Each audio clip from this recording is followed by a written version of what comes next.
Thank you, Ambassador Lee. Distinguished gentlemen, before we take comments from the floor, please allow me to abuse my privileges as your moderator today and ask each of the distinguished panelists one question. And Professor Nishino, the first question will go to you, sir. In 2002, the North Korean leader admitted to Prime Minister Junichiro Koizumi to this practice of abductions of Japanese nationals.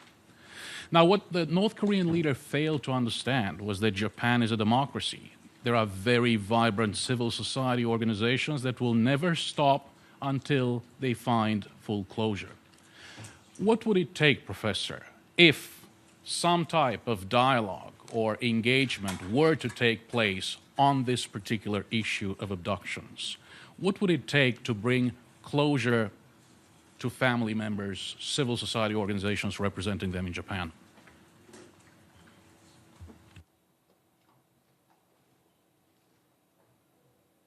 Thank you for the question.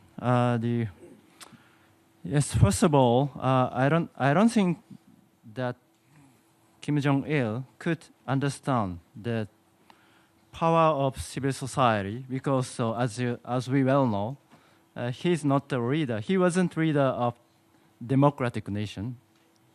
But if the current leader, Kim Jong-un, really wants his nation to be prosperous, he needs to understand the importance of public opinion, listening voices from not only from the international community, but also from the people in North Korea.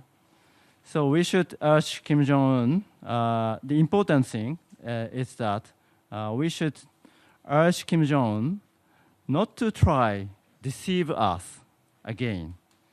And we should engage Kim Jong-un to respect the power of civil society. And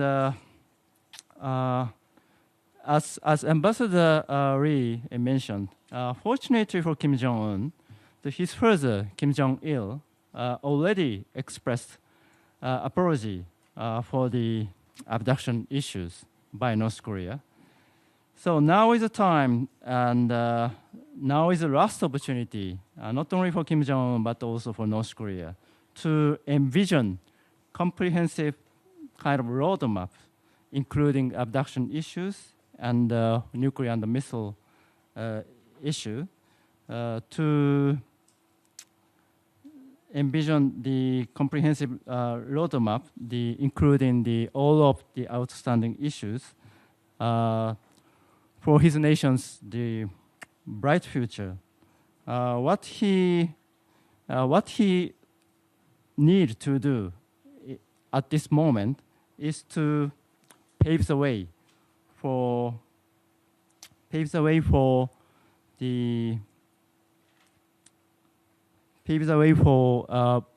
to be a prosperous North Korea, brighter future, realizing brighter futures of North Korea, and to be a responsible member of international community as a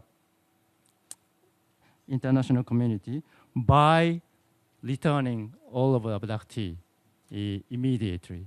This is the only way for North Korea to be a real responsible member of international community and to realize a brighter future of North Korea. Thank you.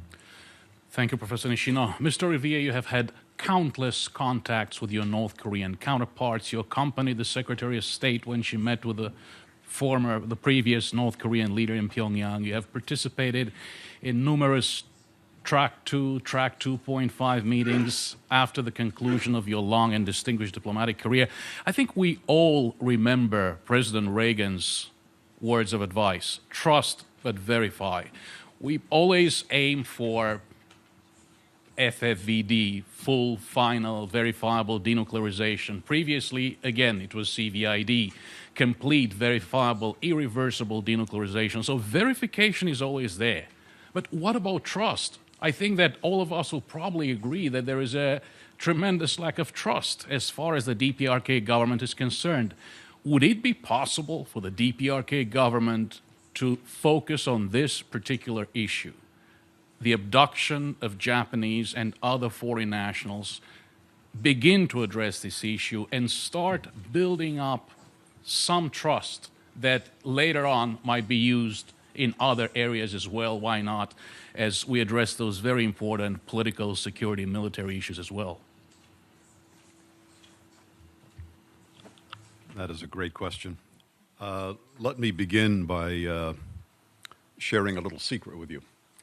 The informal motto of our negotiating team that was engaging the North Koreans back in the 1990s, with all due respect to the late President Reagan, was "Don't trust, but verify." We learned fairly early on in the game that trust simply could not be the foundation of progress in a relationship with the North Koreans. I once, over several drinks with my North Korean counterpart, told him that. And in classic North Korean fashion, after I got finished saying to him what I just said to you, he said, "I completely agree with you." He said to me, "We will never trust you, and you will never trust us. But that doesn't mean we can't do business together. But business needs to be on the basis of each side taking a step in return for the other side taking a step, steps to be agreed through negotiation." And if you look back over the history of our interesting transactional relationship with the North Koreans, that's pretty much the way it's worked out. North Korea may be the most transactional country I've ever dealt with, quite frankly, which is saying a lot. But perhaps, in response to your specific point, human rights could be an area where we could appeal to North Korea's highly transactional approach to things by making quite clear what we are prepared to do in response to very specific steps that North Korea might take in the human rights area. And that is something that perhaps could be and should be a subject of future discussions, perhaps between the two sides, to put that on the agenda. But trust, to play back what my North Korean counterpart said to me back in the day, is just not on. Thank you, Mr. Revere.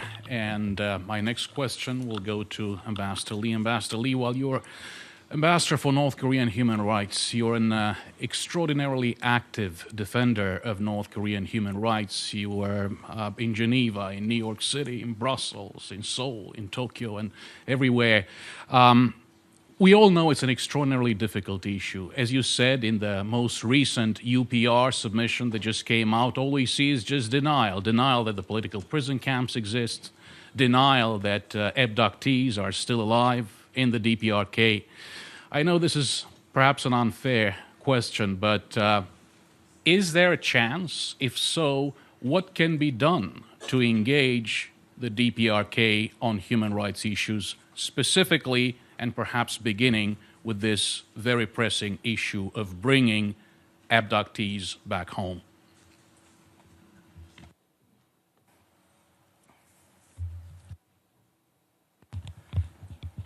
Well, Greg, another very good but very difficult question. I'm not so sure if we have a right answer to that. But I think the traditional, when dealing with North Korea, the traditional carrot and stick method has to apply. I think whether it's the abduction issue or any other issue, there's really two ways to go about it. One, you penalize North Korea, the Pyongyang regime, to the extent where the regime feels that the cost outweighs whatever benefit that it might have in abducting or keeping political prison camps or whatever it may be, that it gives up. This is too much. It might lead to possibly even the instability of the regime.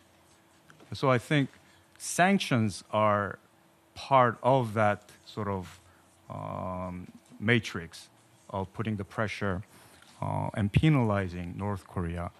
And I believe that sanctions do work. Maybe not 100%, but there's certainty that sanctions do work. But on the other hand, of course, there has to be some carrots as well. North Korea is a very corrupt society right now. It may be one of the most corrupt society in the world. You can buy everything. Even the defectors who come out of North Korea, it is basically a business transaction in a way. And therefore, I think a combination of this penalty and the Pyongyang regime sort of calculating what can it get for giving up, whatever it may be. If we are able to, combine those two in a right mix, I believe that it is possible. Nothing is impossible, but I think that there has to be a very, very significant and synergized coordination. I don't think we can have, one country going this way and then another country, especially within the United Nations, talking about completely different thing, because it gives loopholes, and that has been the case when dealing with North Korea, especially at the Security Council level. So if there is a unison in voice in dealing with North Korea, especially if China jumps on board, I think China does hold the key. I believe that we will see a light at the end of the tunnel.